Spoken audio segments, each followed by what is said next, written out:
Welcome back to All About the Sound, making learning English easier with the 3P approach.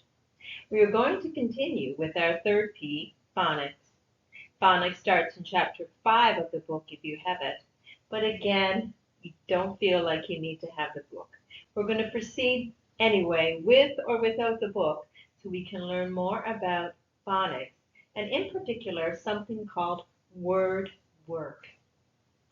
Some presentations will refer to word work as word study, but I like the word work because it makes us realize there is a little bit of effort required in this process. We do have to do a little bit of work to understand English words better.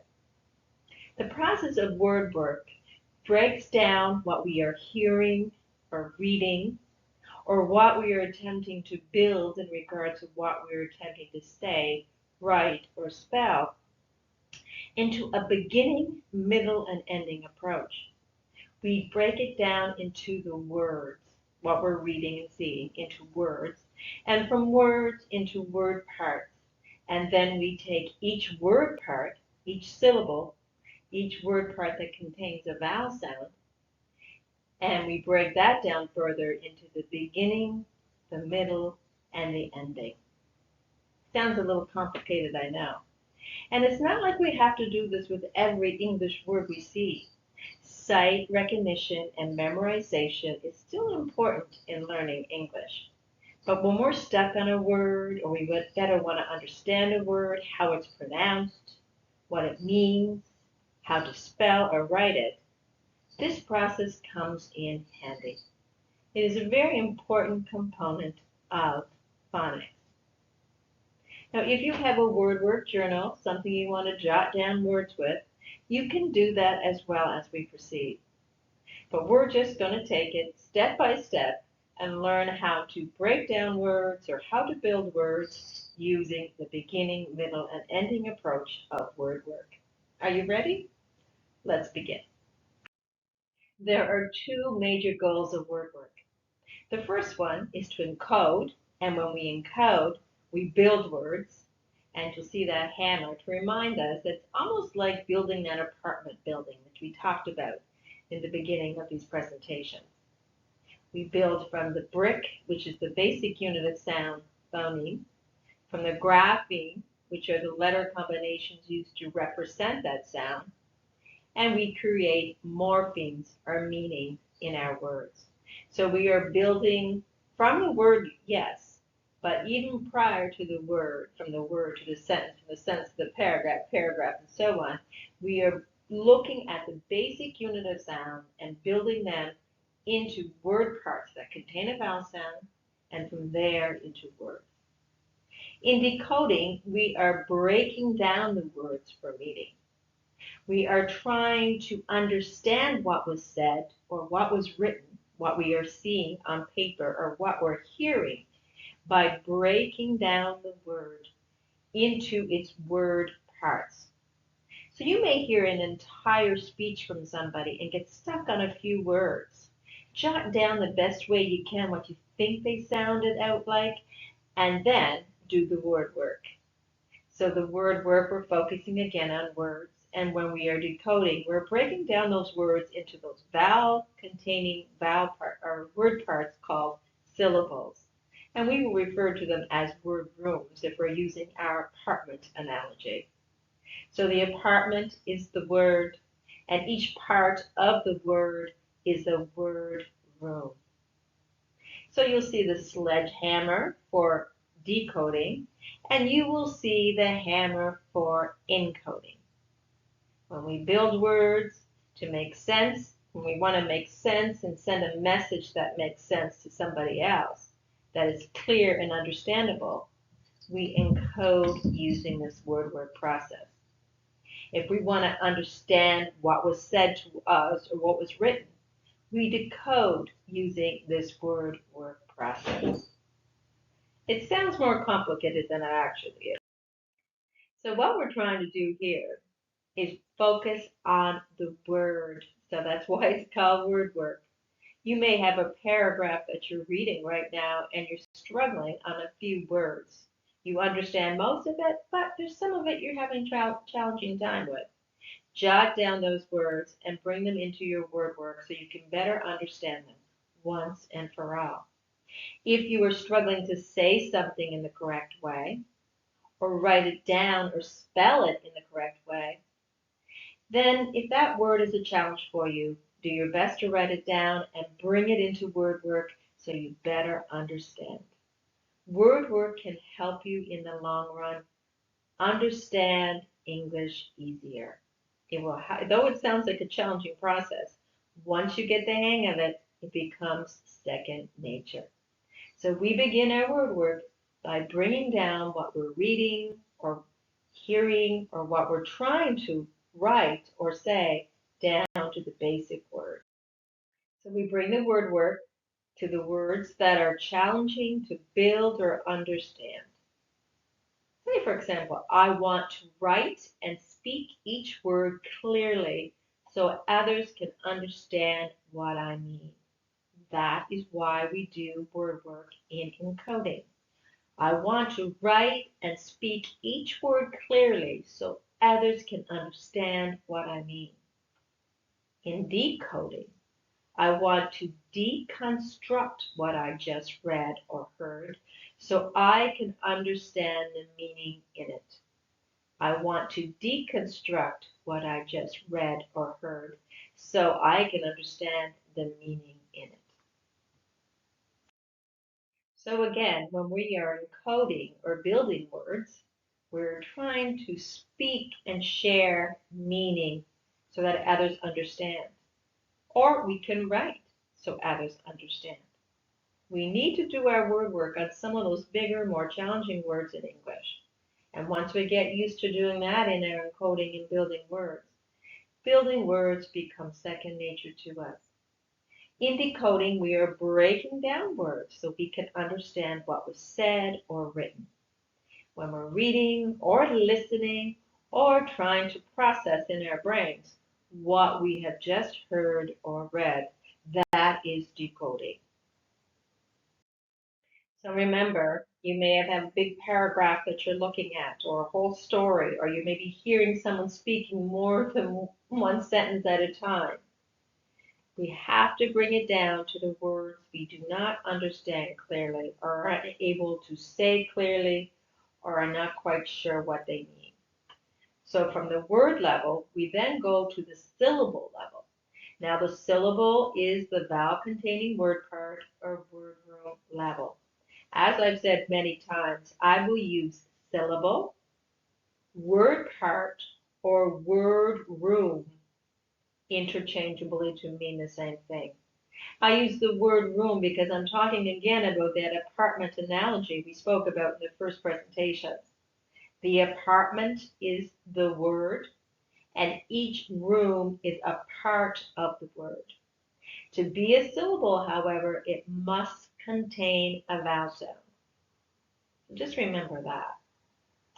From there, when we get our word parts and we're looking at one syllable at a time now, instead of one word at a time, we break it down further to look at one syllable at a time. We look at the syllable and we check the beginning of the syllable, the middle of the syllable, and the ending of the syllable for each word part. Now, when I say a vowel containing word part or syllable, that also refers to one syllable words.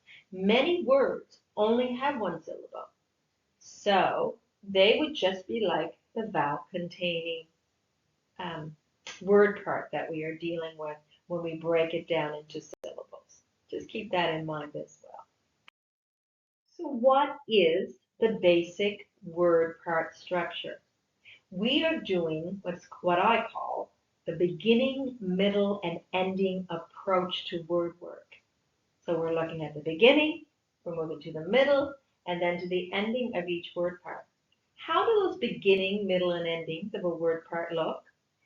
In most cases, in the classic word part, we will see the word part beginning with a consonant wall.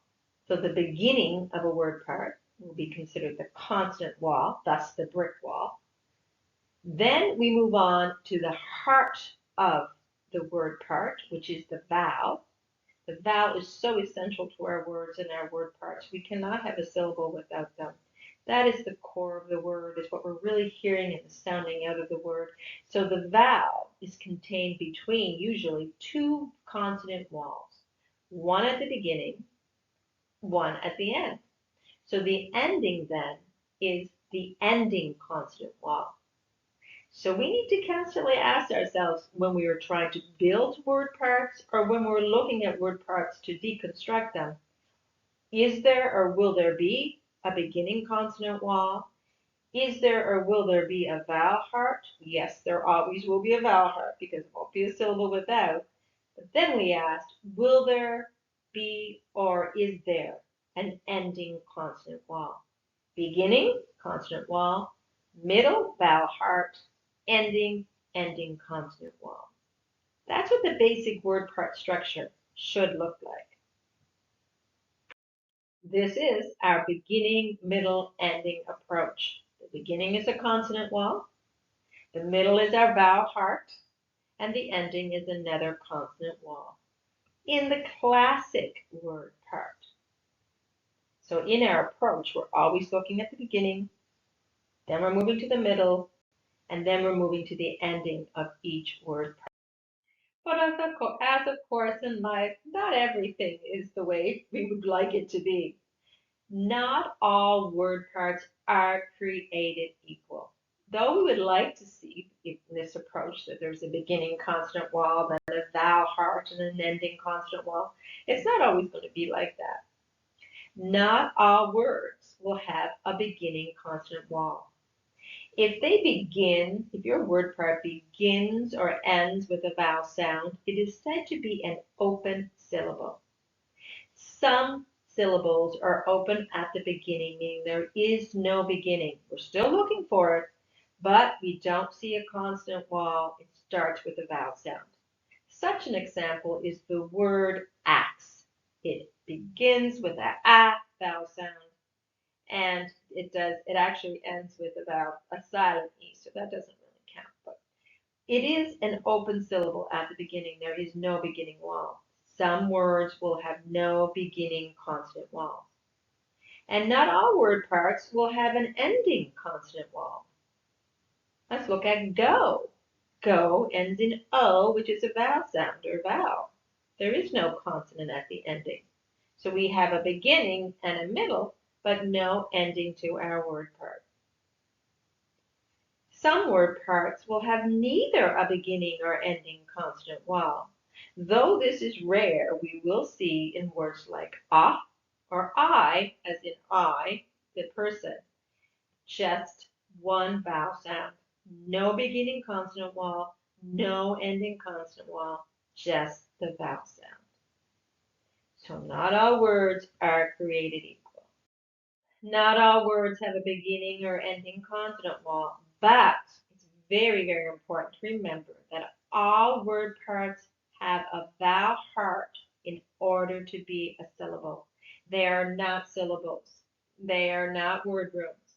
They are not a vowel containing word parts without a vowel sound in them. These again are the hearts of our word parts, the hearts of our words.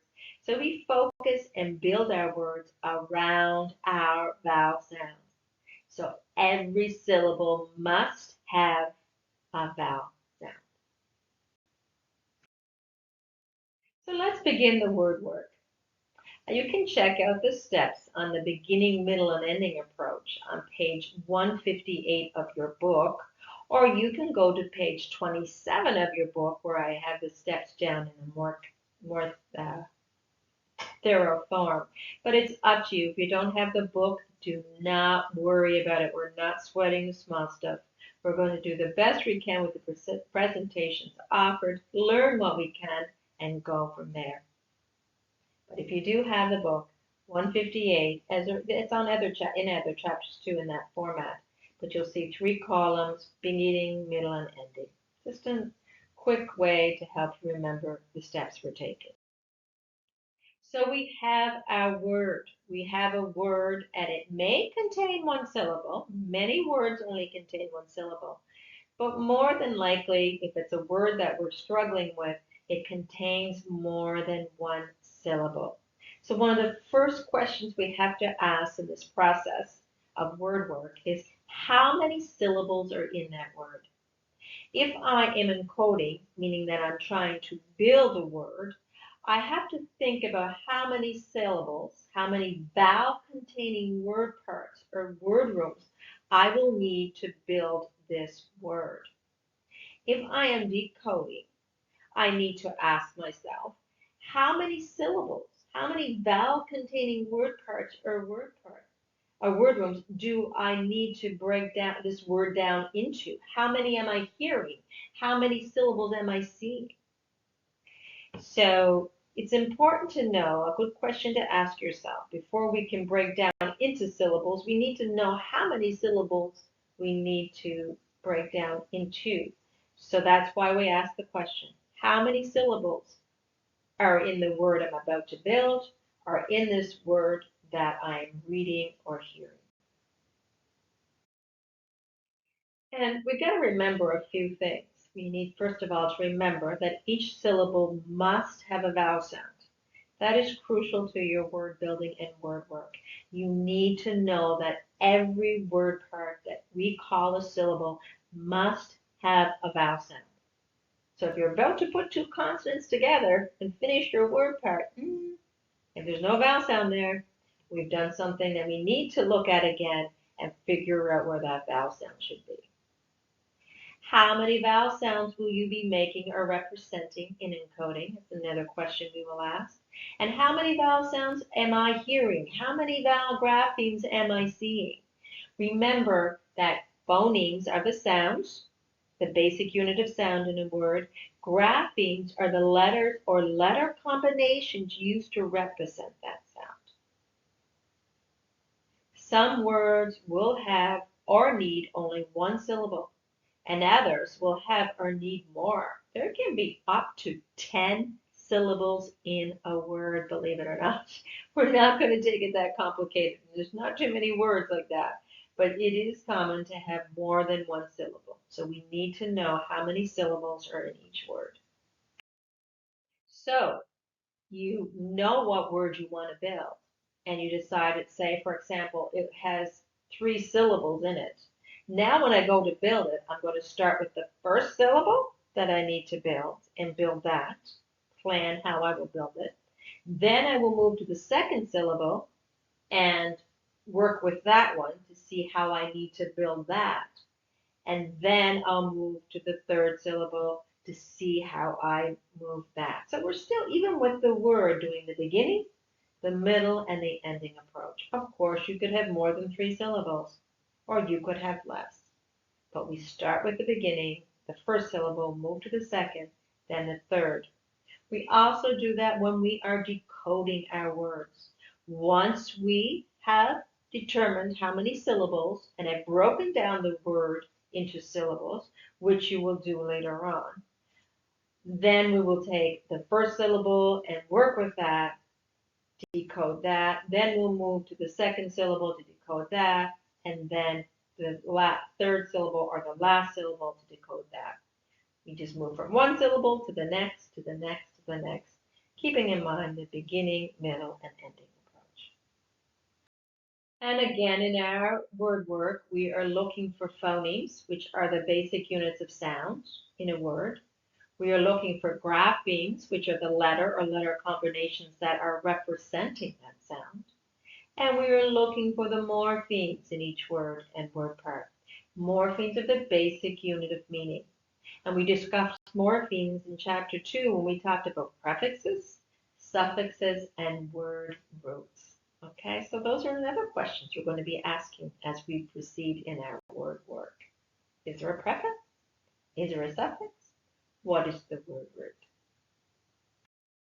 So let's practice as we learn. That's the best way to learn this. So we'll go over the steps as we go using 2 words. One word we will build through the encoding process, and one word we will deconstruct through the decoding process. And when we are encoding, this is the word we're going to use. So do you remember that statement I repeated a couple of times in slide 3 or 4?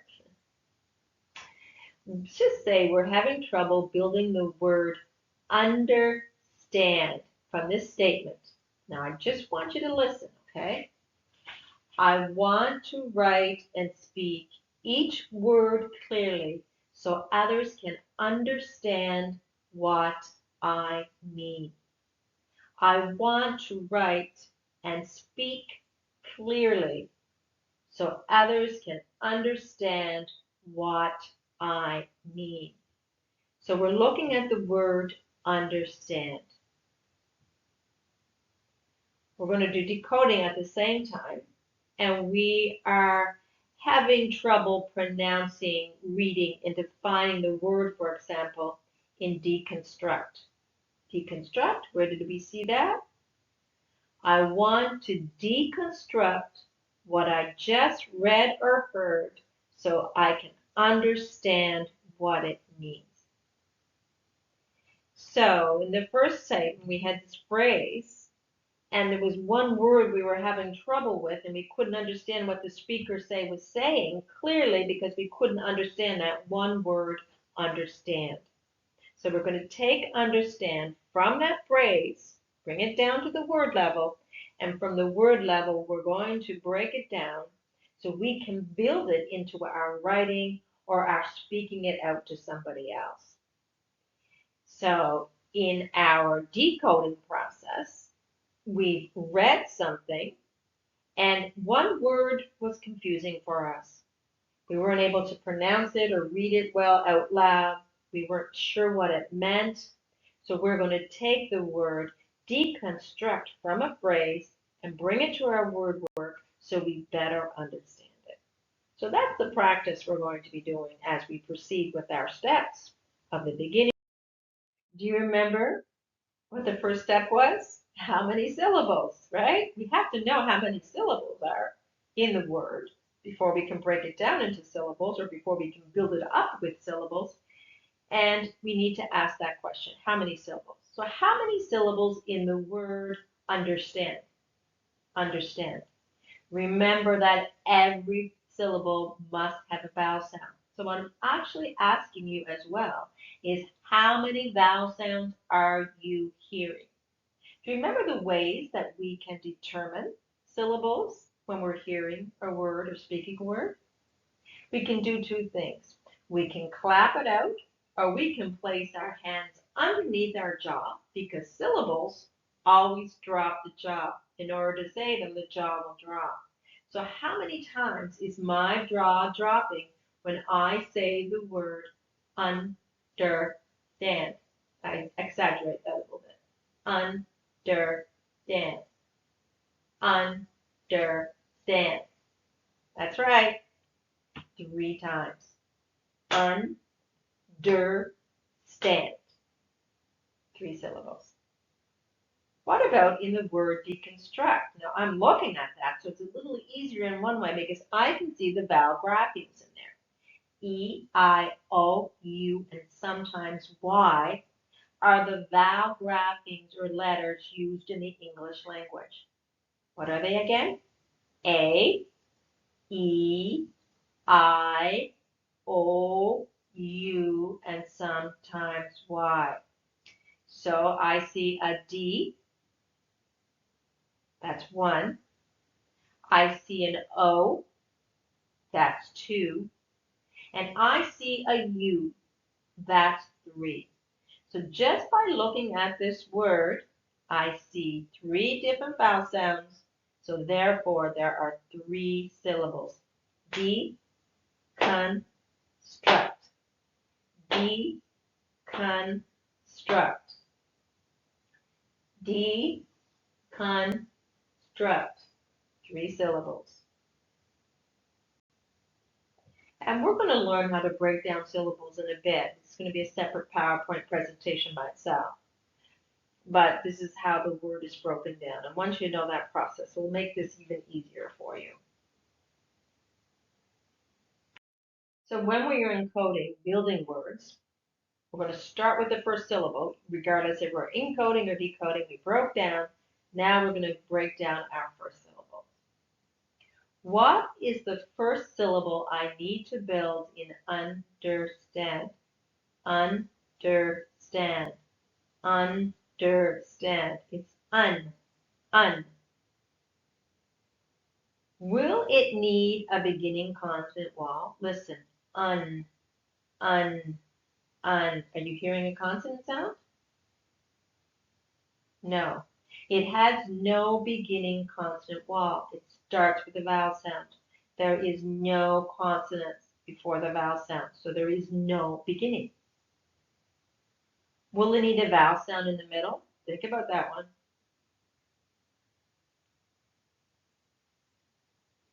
Yes, all syllables need a vowel sound. It is not a syllable without the vowel sound.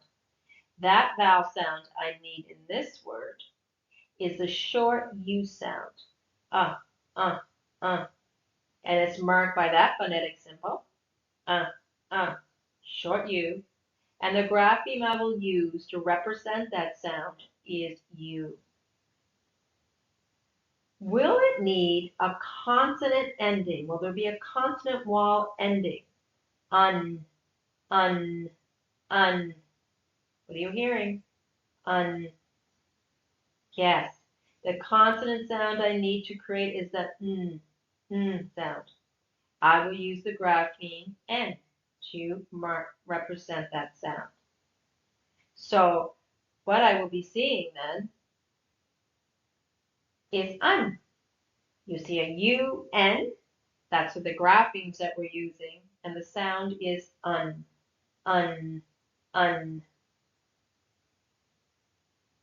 Now I'm going to ask, because this is the first syllable, if this syllable is a prefix. Now a prefix is a morpheme that is bound, meaning that it usually cannot stand on its own, and it is in the beginning of the word root. It comes before the word root. Okay, that's a prefix. Comes before the word root. It is a bound morpheme, meaning it cannot stand on its own as a word. So is un a prefix, do you think? Yes and no. Yes, un typically is a prefix that means not or opposite of. It cannot stand on its own. But in this particular case, under tends to go together. So we don't usually break it down into that un. If you want to understand the word, understand better, you will see it that way. So I put yes and no, but typically I do want you to know that un, is a prefix, a bound morpheme that cannot stand as a word on its own. But in this case, it's just used a little differently to belong to the word under, which is a word root. So in the previous slide, we encoded. We did what we had to do to build the word using the word parts and their beginning, middle, and ending. Now we're going to start with the first syllable when we are decoding the word. We are given the word or we're seeing the word that we are about to decode. In this case, we see the word. Deconstruct. We broke it down into our syllables, and the first syllable is D. D-E. Does it have a consonant vowel beginning? It begins with what? It begins with D, and D is a consonant, so it does have a consonant vowel beginning. D is a grapheme that makes the D sound. D, D, D. Does it have a middle vowel heart? Think about it. Yes, all syllables must have a vowel sound. This vowel grapheme is E, which sounds like E. Those are the phonetic symbols you're seeing. In Canada, we tend to use the IY, which is the E sound, long E sound. So we're getting D, D. Does it have a consonant vowel ending? DE. Is there a consonant vowel at the end of that, after the E? No, there is not. That C belongs to another syllable. No, it ends with a vowel sound. It is an open-ended syllable. Is it a prefix? Is D a prefix? What do you think? Yes, it is a very common prefix. It is a bound morpheme, meaning that it cannot stand alone as a word. That means to remove or reverse. To remove or reverse. Now we're going to move to the second syllable that we want to build. Okay, in encoding, we are building words. So the word I gave you was understand. That was the word we were having trouble with. Understand. Understand. Un was our first syllable. What is our second syllable? It's der, der, der, under. Will it need a beginning consonant wall? Der, der. Yes, the sound I need to produce is the D sound. We will need the D grapheme, the letter D grapheme, to make the D sound when we're writing out that word. Will it need a middle vowel heart?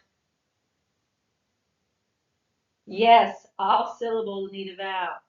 This vowel is an understressed, see, an upside down E means it's not stressed. It doesn't really make a distinct sound. Short E. And you'll see it upside down in the phonetic symbol. And it's also R controlled. And we will talk about R control when we talk about our vowel sounds. But our R control vowel means that it takes that vowel sound and it changes it. We hear the R. It's almost like we're sliding right into that R sound.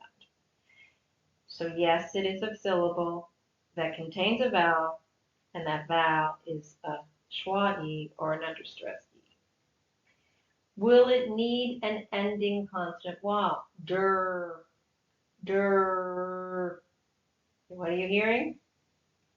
Yes, I need to produce the R phoneme, R, and I will use the letter R grapheme to do so. What was created? Der, D-E-R, der. So I have un, U-N, and D-E-R, under.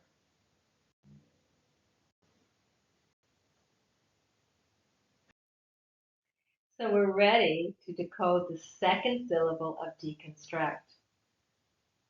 The second syllable is con. Con. Is there a beginning consonant wall in con?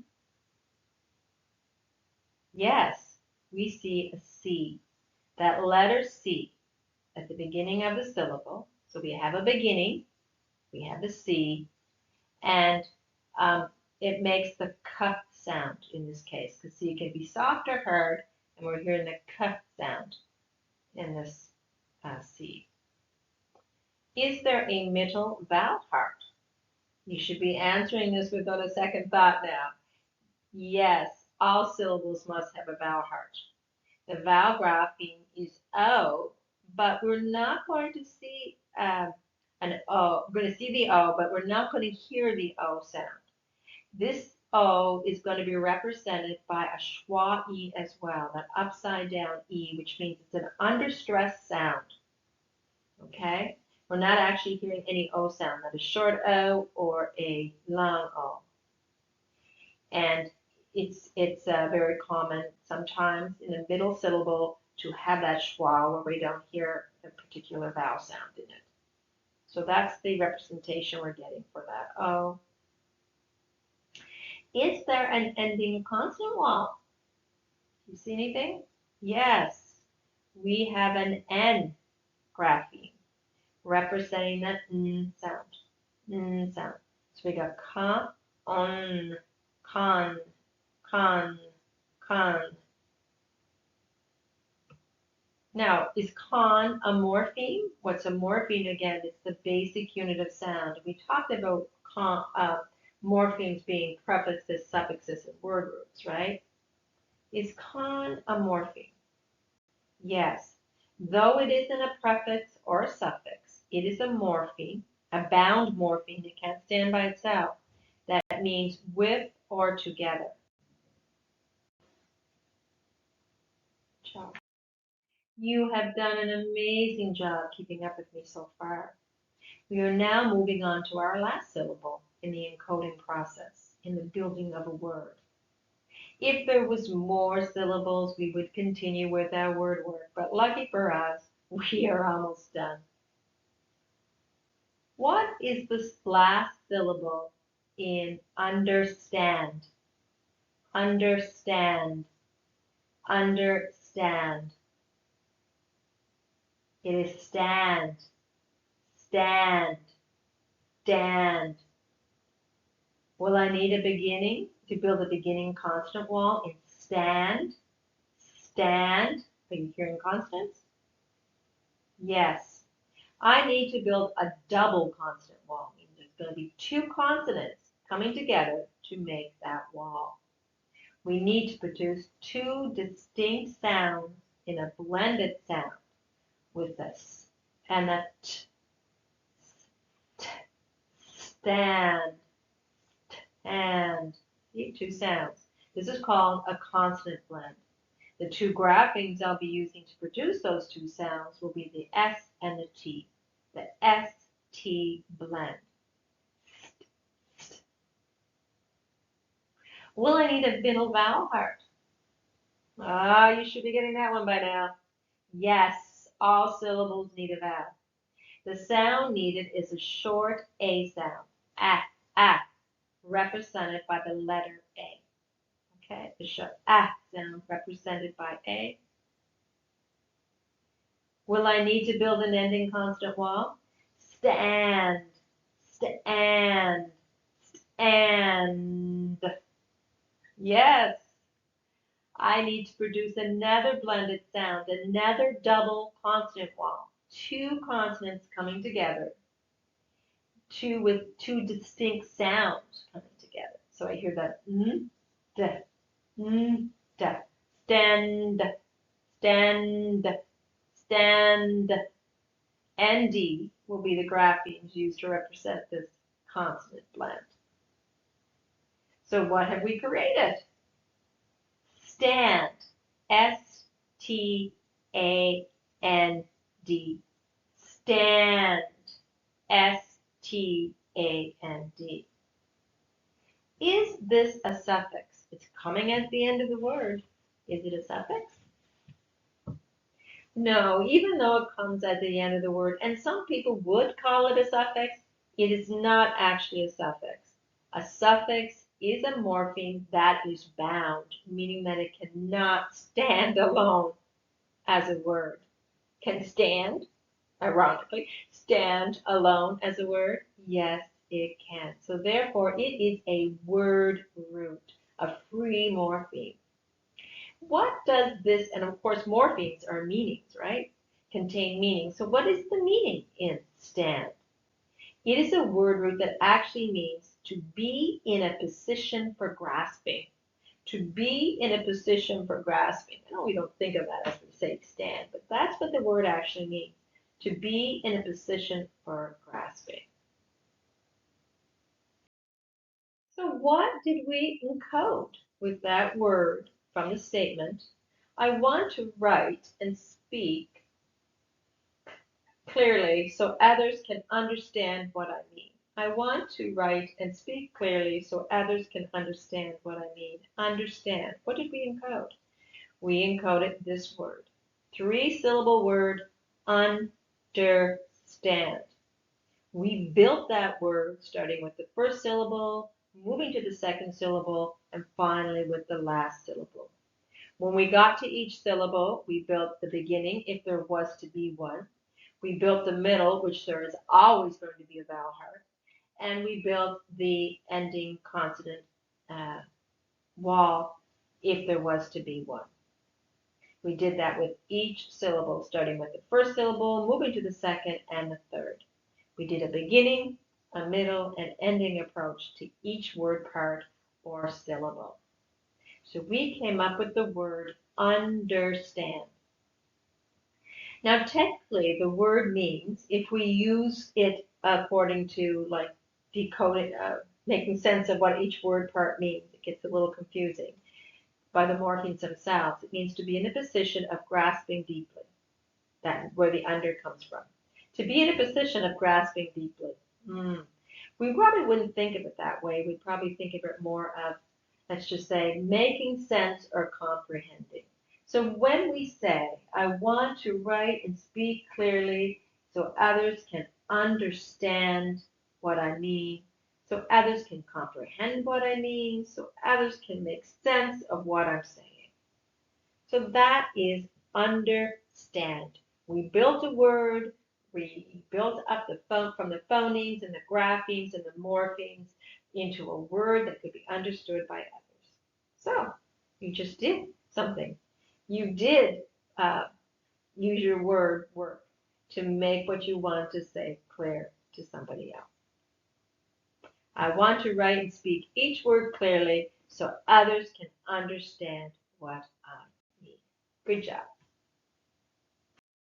Now back to decoding, which means breaking down the word so you can understand the last syllable of deconstruct. Deconstruct. I mean, we're on our last syllable. And that was struct. Struct. S-T-R-U-C-T. So in decoding, I'm seeing the word. When I'm building the word, I didn't give it to you because I wanted you to build from what you were hearing. Is there a beginning consonant wall? Yes. There is actually a triple consonant wall. 3 consonants coming together. 3 consonants with 3 distinct sounds coming together in a consonant blend.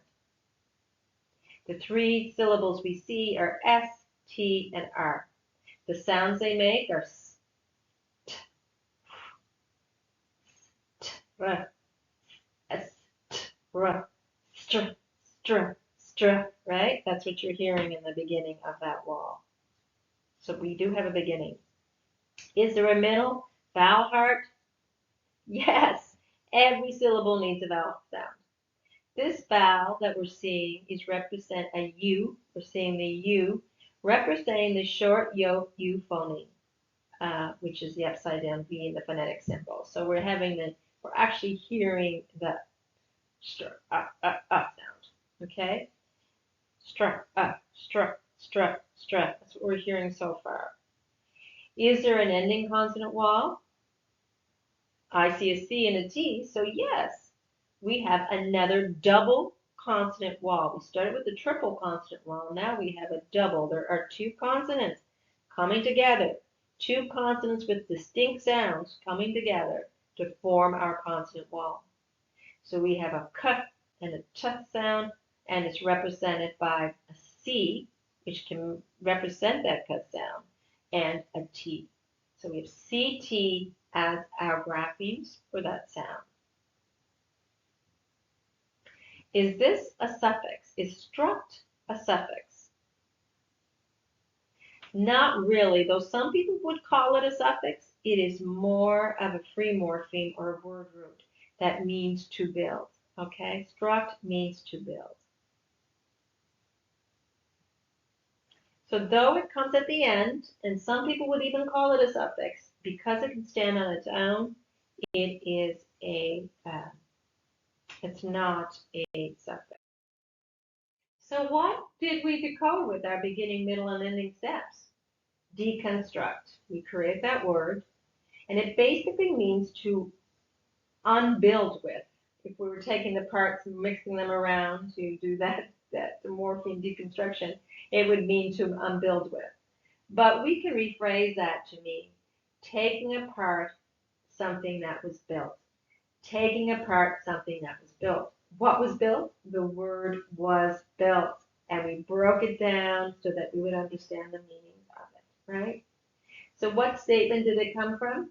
I wanted to deconstruct what I just read or heard so I can understand the meaning in it. So maybe you understood when you read that or you heard that every word except for that deconstruct word. That is why you pulled that deconstruct word out and did your word work on it so that you would understand what it meant, what phonemes were in it, therefore how it was pronounced, and what graphemes were in it and where they were placed, So you therefore knew how to write and spell it correctly. So building words helps us with our deconstructing words, and deconstructing words helps us with our building words. Decoding and encoding go together when we're understanding the English language. Do I have to do this with English word? It seems like every English word, it seems like a big long process, doesn't it? And the answer is no. Just with the words you are challenged to build, write down and spell correctly or to say correctly. This will really help with your spelling of words, especially those multi-syllable words. And it will help us to understand the syllable components of a word. It will help us to understand the word structure. And the more we practice this, the better understanding we will have of the English language. And it will just come naturally to us.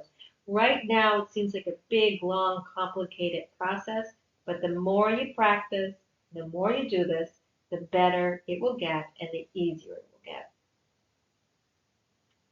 So for now, we're just working with the words that you are finding hard to read or understand when you hear them. So you read them, I don't understand that word, it doesn't look familiar, I don't know how to break it down, I don't know how to say it, or when we're hearing it. Sight recognition and memory still play a crucial part, and they always will. But understanding the structure words and how to use word work in your English language learning journey will make learning English so much easier. For now, the process seems complicated as you get to know it.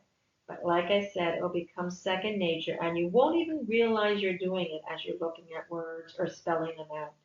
It becomes that much of a tool, an asset in a tool.